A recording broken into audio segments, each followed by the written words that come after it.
Hello and welcome to Rajya Sabha Television. You're watching The Big Picture with me, Frank Rausen Pereira. Amid the ongoing coronavirus pandemic, the United States is all set to vote in the upcoming presidential elections due in November.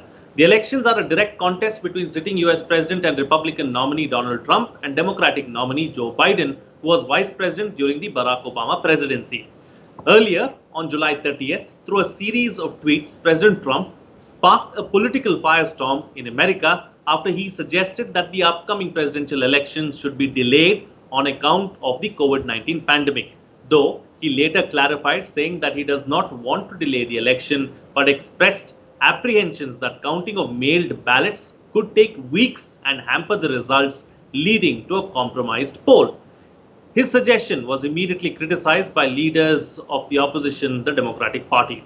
Meanwhile, Biden's supporters have also announced a launch of outreach in 14 languages to influence the Indian American community. In the big picture, we will analyze the upcoming US elections. Joining me on the program today are Prabhu Dayal, former ambassador, Preeti Upala, foreign editor of The Observer California, and KV Prasad, senior associate editor of the Tribune. Thank you to all my guests for joining me on this edition of The Big Picture.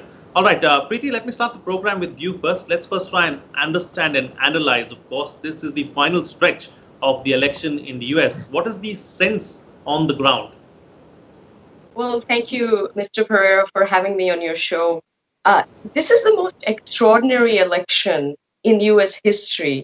On the one hand, it's a very important election, but on the other, it's incredibly subdued, I think, the most ever in the entire history. Foreign policy is actually going to end up being the heart of this election. I think with the COVID crisis and the dwindling economy, President Trump has no choice but to now push the foreign policy agenda. He will make China the central focus in the months leading up to the election. And in this regard, he actually will have a lot of support, not just from his base, but also from across the country, because recent polls have shown the distrust and the disdain that the American public has shown towards China vis-a-vis the pandemic. So this actually works nicely for him. On the contrary, with the candidate Biden, he finds himself kind of on the back foot, so to speak, because I think the public does see him and his party being a little weaker on national security, because that's not really an agenda item that they pushed on. And they know that with his own son's links to China and various other companies, he is not going to take China to task. So analysts are also saying that Trump will actually have an upper hand, so to speak. Of course, we've had these violent protests and riots. Now, sadly, they have been weaponized and politicized in some way by either party, but definitely by the Democratic Party, I would say.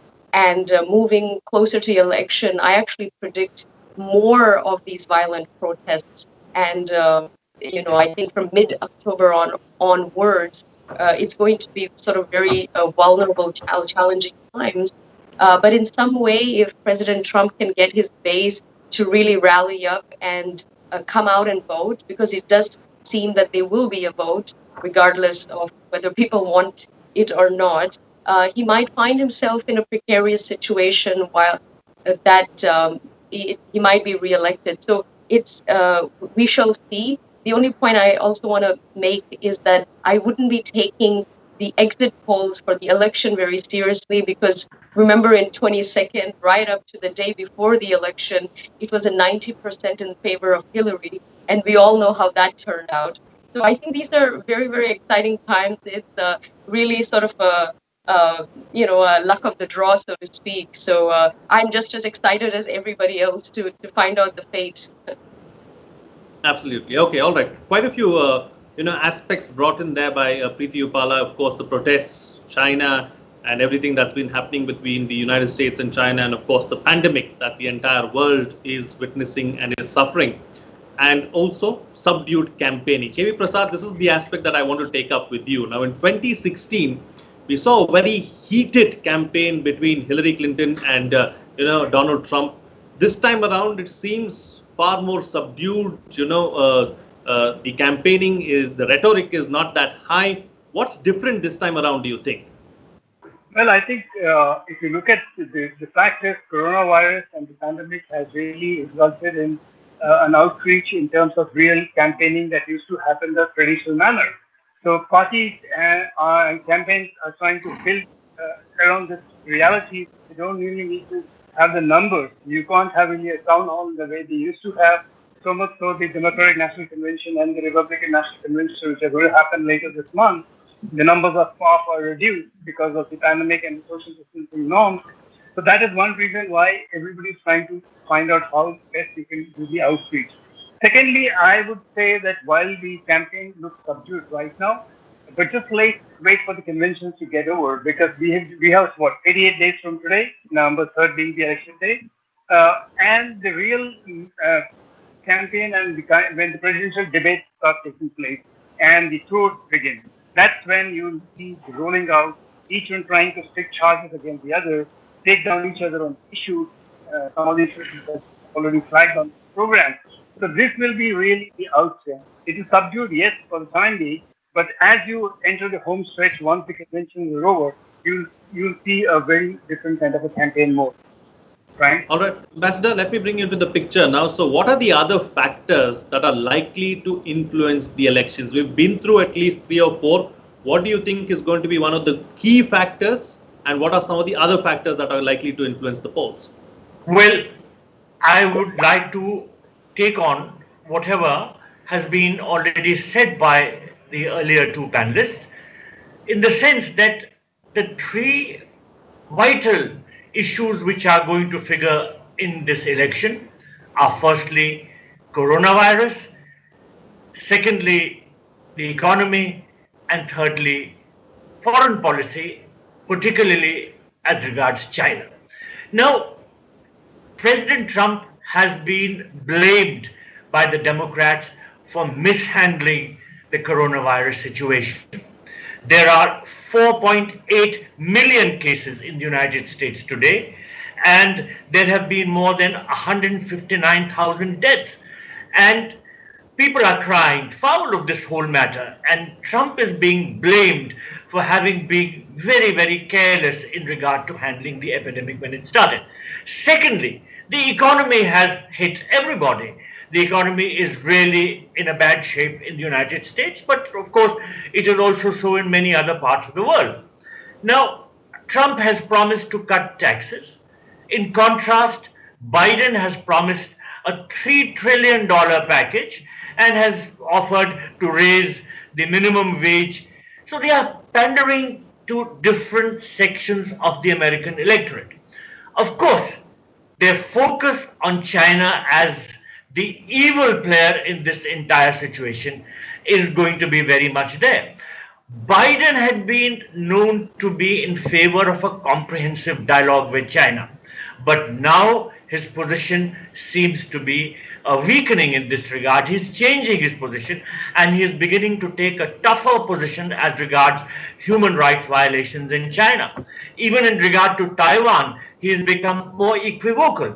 So I think that in this sort of a situation where everything is going to be virtual, you mentioned that there is not so much of fanfare, excitement about the elections. This is because of the coronavirus-related situation. Everything is virtual. The conventions of the 2 political parties would be virtual, and for this reason, things are subdued. But it doesn't mean that public anger is not there. There is a certain degree of anger with President Trump and the Republicans. Even within the Republican Party, there is a sort of a divide on this in this regard. So to come back to my central point, the 3 major issues which will feature during the run-up to the November 3rd elections would be coronavirus, the economy, and China. Mind you, on November 3rd, we will only be electing the voters, the Electoral College. But then the final vote would take place in December, when the Electoral College itself will vote. Of course, the Electoral College will vote as per its party affiliations. But technically, on November 3rd, we will only be witnessing the election of the Electoral College in the United States. All right, then let me take the point that one of the points that the ambassador was making forward with you, Preeti, and given your background in investment banking, let's talk about the economy and how much of an impact the economic condition in the United States is likely to have. Job losses and all of these things have been taking place over the last few months. How much of how much is it playing on the minds of the electorate? I don't think we've ever seen a situation when the economy has played or will play such a big role in any election. Now, sadly, this pandemic has had irreversible effects on the U.S. economy. The second quarter data has just come in, and I think we've had maybe the worst quarter in history. This is worse than the depression of the late 1920s. The decline of the second quarter GDP is about 33%, which is more than it's ever been. And the unemployment currently sits at 11%. I actually fear it's higher than 11%, but the official record says 11%.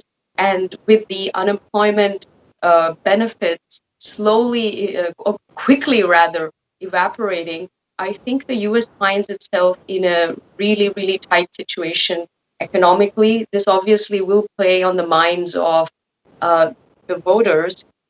And I personally predict a recession and possibly a depression in the following years to come.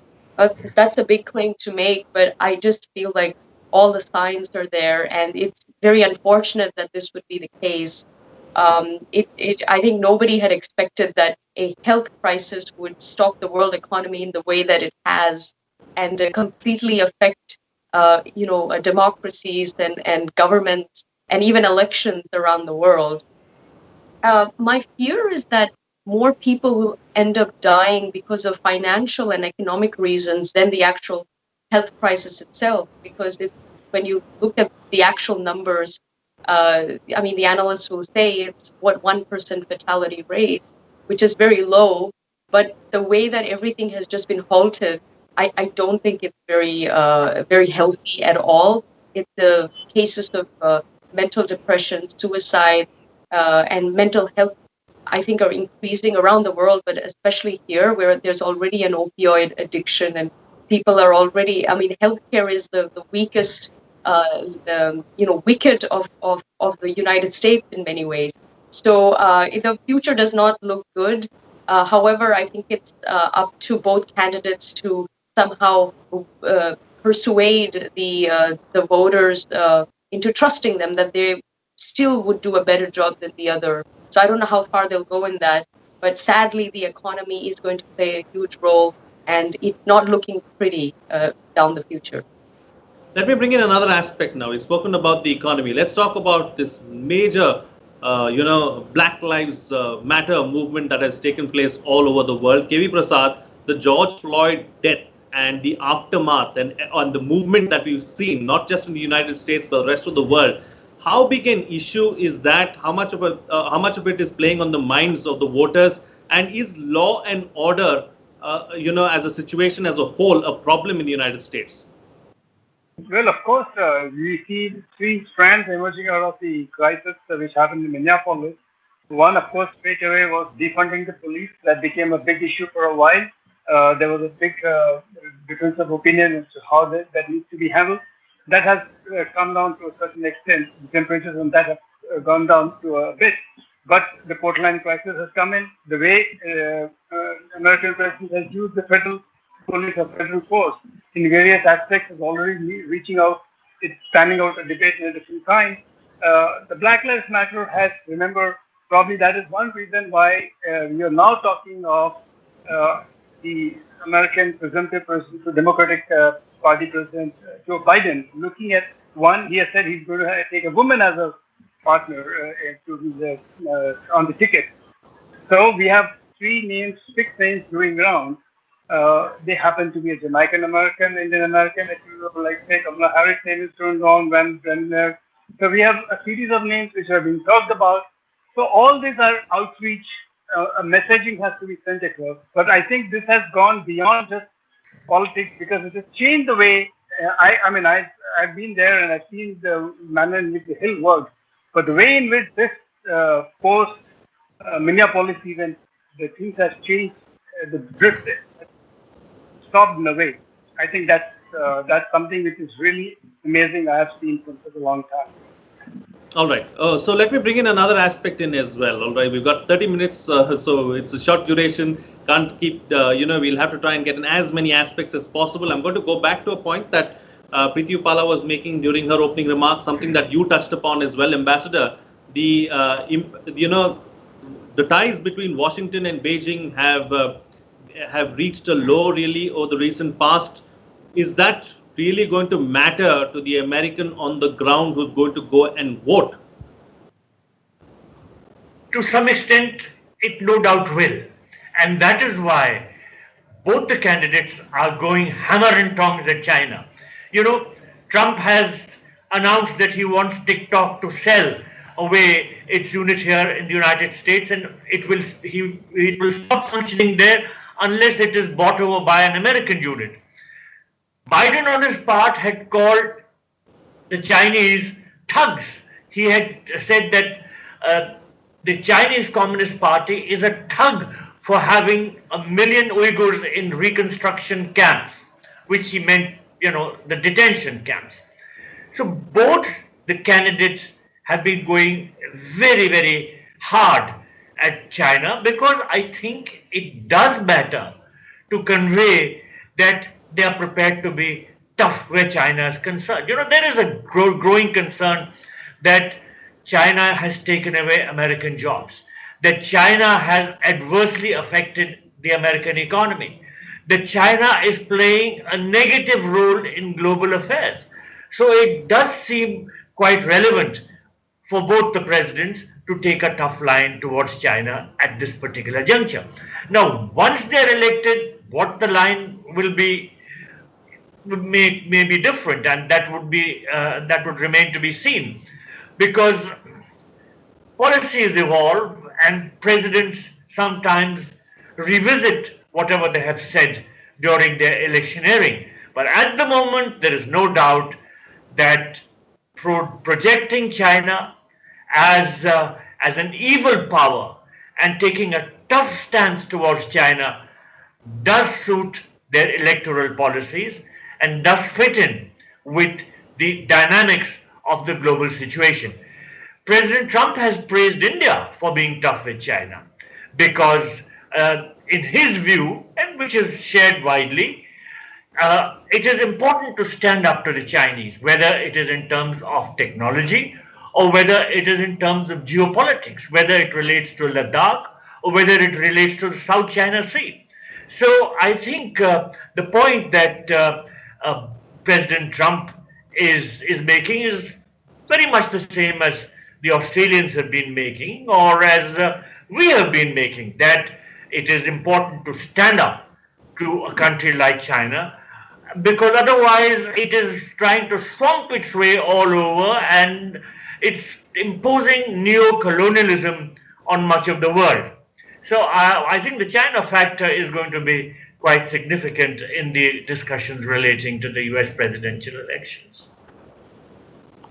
Time now to take the discussion forward and bring in some more aspects. Let's talk about, Indian Americans. Preeti Upala, what does this election mean for the Indian Americans and the bilateral relationship between India and the United States as a whole? We seem to be seeing both the Democrats and the Republicans trying to lure, the Indian Americans and trying to, like KV Prasad said, the Joe Biden is trying to look at an Indo-American vice president running mate. Whether he actually chooses an Indian American still remains to be seen. But clearly, overtures are being made to the Indian community.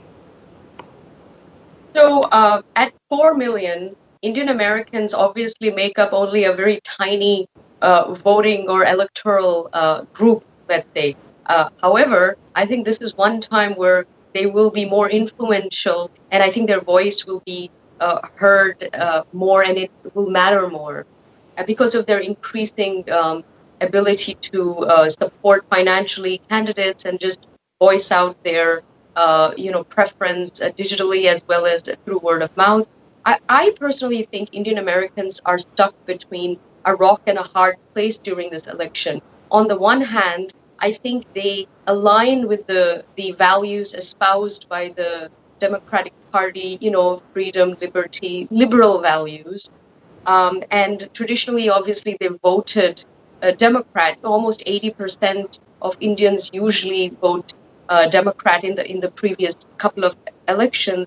However, the recent stance that the certain factions of the DNC and just the party in general has taken towards some of the actions of the government of India, such as the abrogation of Article 370 and now the recently passed CAA Act, has sort of riled up the community because I think they've taken an antagonistic position towards a major ally.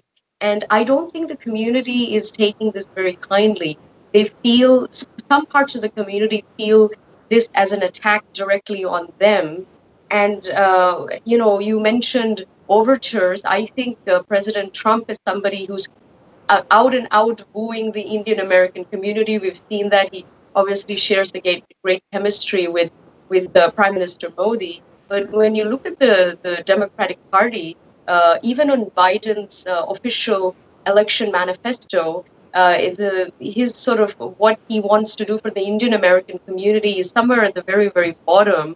And in fact, he has been recently pandering to large, groups of other religious minorities at the agony of the Indian community because they feel that he's not calling out atrocious human rights activities that are happening in our neighborhood. So I actually see a divide between the Indian community. I see a shift. More people will move center, and I think many will move right. Trust me, there are concerted efforts. There's a lot of Indian groups online that are really excited about pushing the pro-Trump bandwagon. So I think this will not be as skewed as it was before. How skewed or how much the shift will be will remain to be seen, but it will not be an 80% like it's been in the past. This much I can say for sure. Okay. All right. KV Prasad, we've discussed several issues now over the last 25 minutes or so, but at the end of the day, do you believe that it is just going to come down to the swing states? Because that's how we've seen elections being decided in the past. Well, that of course matters a lot because the battleground states are known. And in fact, I think if I peruse the report this morning, papers from the US, I did realize that the Trump campaign and people are looking at the states where the battleground states and where they can swing states and where even the points that Preeti mentioned on the Indian Americans, some of them who voted the Democrats last time, how they can kind of bring them over.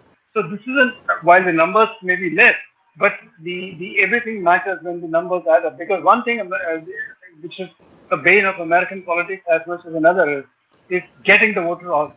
That has been an issue all the time. I think one of the highest turnout came at the time when Obama worked this campaign out. So this has been an issue. We have to see many factors are there, and with the kind of controversy over the mailing of ballots going on right now.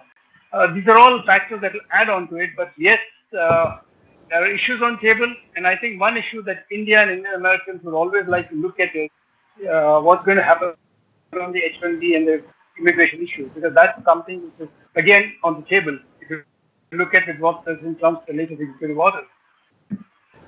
On this particular point, Ambassador, I'd like to bring you in because there's so much that is said about, running a free and fair election in the United States. We saw what happened last time around as well. Russians were blamed. There is a deep concern about this issue. Do you believe that this issue is going to be another major issue this time around? Well, we'll have to wait and see because of the fact that foreign influences are bound to be at play in a major election like this, but whether they can have any decisive role remains to be seen. Now, there was a little mention a while back about the Indian American community. I agree that its numbers are not large, but then about 1.3 million Indian Americans are expected to be voting this year. And they are in a sizable presence in some of the biggest states of the United States: California, Texas, Florida, New York, Illinois, Pennsylvania, Ohio, Georgia. These are some of the biggest states in terms of the number of delegates they have for the Electoral College. And the presence of the Indian American community in these places is quite significant. And that is why the Indian American community is watching with great interest whether Kamala Harris will be selected by Joe Biden as his vice presidential nominee, whether she'll be on the ticket with him. This assumes significance because whatever the number of the Indian Americans, this factor could play a role in attracting the Indian American vote. The relationship between Trump and Prime Minister Modi is warm, and of course, it has become warmer as time has elapsed. The Howdy Modi event was very significant. Then Namaste Trump here in India. But surprisingly, this has not held back Trump from taking some tough steps against India, whether it concerns H-1B visas or whether it concerns tariffs on steel and aluminium products or taking India out of the GSP preferred list. Now, whether the India factor will play a role in his elections or not remains to be seen. But there is no doubt about the fact that the China factor will, because China is increasingly regarded by American politicians as a menace, and there is no division on this count. And that is why both President Trump and candidate Biden have been going very hard at China. Now, one last point that I would like to make is that in America, it is the system of winner take all in most states except Maine and Nebraska. That is to say, if the Electoral College votes are more in favor of one party, then that party gets the entire number of seats which the Electoral College gives to that particular state. This factor is going to be very, very interesting because we'll have to keep an eye on how the parties are faring in the respective states between now and the 3rd of November. And I think Preeti will bear me out on this, that the conventions will be virtual in nature, but will still be extremely interesting because they will determine how the swing states and the big states will be voting in this year's presidential election. All right, there's time to get one last comment on the program. Preeti, close the show for us with what to expect in the next 3 months in the lead up to November 3rd. I just to add on to what everyone has said, regardless of whichever way the election goes, I think the largest democracy in the world and the oldest democracy in the world ought to work together. So one way or another, we hope to take this relationship further. Unfortunately, as far as the next 3 months are concerned, I don't see it being a pretty sight. I predict that the protests will get more violent in nature and they will increase leading up to the election. I think somewhere in mid-October onwards, you could see this happening. I think America is searching for its soul right now. This is a nation that is very divided, and they really should find something within themselves to come together. And, they do love this country. There is incredible pride. They find themselves in an interesting situation right now. So let's hope that the election actually boosts the morale of the voters. Okay, all right. On that note, then I'll call it a wrap on this edition of The Big Picture. Thank you to all my guests for joining me on the program and putting things into perspective for us. What's coming out of this discussion is that there are several issues really as far as the elections are concerned. There's the pandemic, there's the economy, there are the protests, there is China as well. We've seen the subdued campaigning thus far. but expect it to get heated as in the days to come is what the panelists are suggesting. With that, it's a wrap. See you again next time.